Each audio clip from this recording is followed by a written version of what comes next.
ایک شخص ہے پاکستان کا ڈاکٹر طاہر القادری، جو آج کے دور میں قبر پرستی کے پورے کاروبار کا سب سے بڑا چیمپئن ہے۔ اس قبر پرستی کا پورا دھندا اس نے چلایا ہوا ہے۔ مردوں سے اس کے ڈائریکٹ تعلقات ہیں، مردے اس کے سامنے آ جاتے ہیں، اس سے باتیں کر لیتے ہیں، حال کی خبریں سنا دیتے ہیں۔ قبر پرستی کا بازار اس کا بہت بڑا بیوپار ہے یہ شخص، اور حنفی ہونے کا کتنا بڑے دعوے دار ہے۔ آئیے ان کی گفتگو سنیے۔ کسی نے ان کی حنفیت پہ شک کیا تو ڈاکٹر صاحب نے کہا میری حنفیت پہ کون شک کر سکتا ہے؟ ارے تم تو ایسے ویسے حنفی ہو، میں 15-20 سال عالم رؤیا میں خواب کی حالت میں ابو حنیفہ سے دین سیکھتا رہا۔ میری حنفیت کا عالم تو یہ ہے کہ میں نے تو عالم رؤیا میں کوئی 15-20 سال کے لگ بھگ کا عرصہ امام اعظم رضی اللہ تعالیٰ عنہ کی شاگردی کی، آپ سے پڑھا ہوں عالم رؤیا میں۔ براہ راست تلمذ کا شرف ملا ہے عالم رؤیا میں بطریق منام۔ تو میں مر سکتا ہوں، حنفیت کیسے چھوڑ سکتا ہوں؟ یہ خوابوں کا شہزادہ ہے۔ 15-20 سال تک میں نے ابو حنیفہ سے خواب کے اندر علم حاصل کیا، ان کا فیض حاصل کیا۔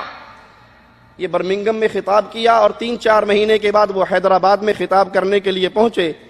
حیدرآبادی یہاں بیٹھے ہوں گے، پتہ نہیں انہوں نے کھٹا کھلا دیا یا مرچوں والی بریانی کھلا دی، حضرت کا ذاکرہ خراب ہو گیا اور فوراً کہنے لگے 9 سال تک میں نے ابو حنیفہ کے سامنے بیٹھ کر خواب کے اندر علم عالم رویا میں، خواب میں، عالم رویا میں اللہ کی عزت کی قسم، تاجدار کائنات کے نالین پاک کی قسم، عالم رویا میں 9 سال تک امام اعظم ابو حنیفہ سے پڑھا ہوں۔ اگر مسلک افراد پر آ جائے، اگر ہم سنی نہیں، روئے زمین پر کسی ماں نے سنی پیدا ہی نہیں کیا۔ 3 مہینے میں 15-20 سال سے 9 سال کیسے ہو گئے؟ باقی کہاں گئے؟ میری حنفیت پہ کون شک کرتا ہے؟ میں تو ابو حنیفہ کے سامنے بیٹھ کے دین سیکھتا رہا۔ تو ضروری ہے کہ ہم امام ابو حنیفہ رحمہ اللہ ان کے عقیدے کو سیکھیں، ان کے عقیدے کو سنیں، ان کے عقیدے کو بیان کریں، اور پھر ان قبر پرستوں کو سنائیں کہ اللہ کی قسم اس قبر پرستی کے سارے دھندے سے، اس بدعقیدگی کے سارے کاروبار سے ابو حنیفہ رحمت اللہ علیہ کا کوئی تعلق۔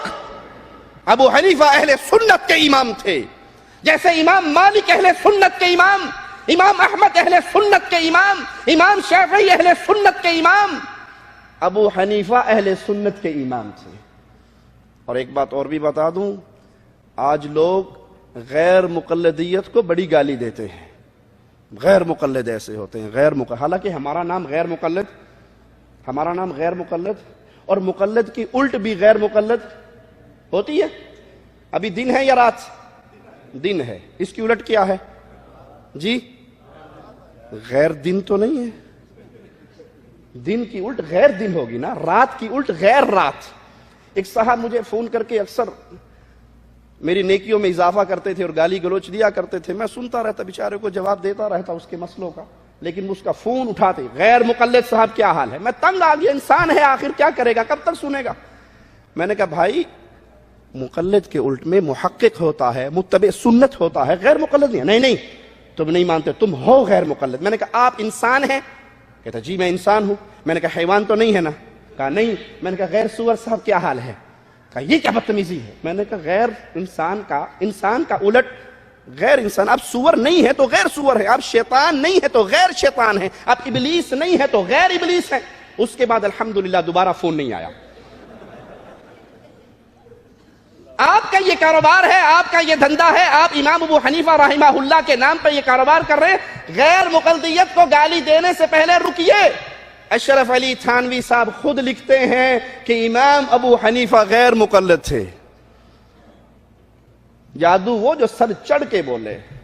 تمہارے بابا جی تسلیم کر رہے ہیں اپنی کتابوں میں، تمہارے بزرگ مان رہے ہیں کہ ابو حنیفہ غیر مقلد تھے۔ اگر غیر مقلد ہونا بے دینی ہے، لا مذہبیت ہے، خارجیت ہے، تو ابو حنیفہ کو یہ لقب تمہارے باپوں نے دیا ہے، ہم نے تو نہیں دیا۔ ابو حنیفہ اہل سنت کے امام، ابو حنیفہ رحمہ اللہ، جب ان کے عقیدے کی بات آتی ہے، ان کا چولا پہننے والے پھر اس چولے سے بھاگنے کی کوشش کرتے ہیں۔ اگر نہیں یقین تو یہ ہمارے ہاتھ میں ہے، علماء اہل سنت دیوبند کے عقیدے کی کتاب المہند علی المفند، اس کو چھاپا ہے ادارہ اسلامیات انارکلی لاہور میں، اور یہ تالیف ہے خلیل احمد سہارنپوری کی۔ اس کے اندر وہ سوالوں کا جواب دیتے ہوئے پہلے سوال کا جواب دیتے ہیں، آئیے سنیے، ہم اپنے پاس سے نہیں کہتے، آپ کی کتاب سے آپ کے حضرت کی لکھی بھی عبارت سناتے ہیں۔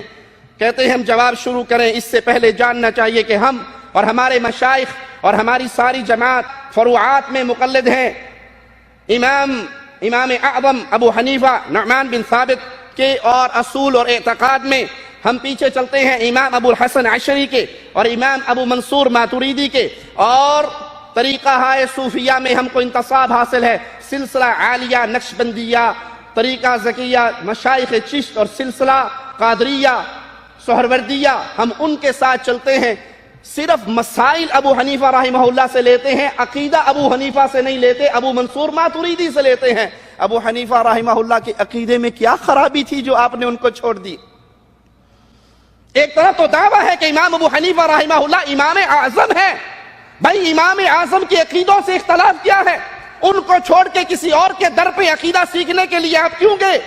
کیوں ابو منصور ماتوریدی کے پیچھے چلے اور کیوں اشعریوں کے پیچھے چلے؟ ابو حنیفہ رحمہ اللہ کا عقیدہ کیوں نہیں لیا؟ اس لیے کہ ابو حنیفہ رحمہ اللہ عقائد کے معاملے میں اکثریت ان کے اقوال اہل الحدیث کے موافق ہیں، اہل السنہ کے موافق ہیں۔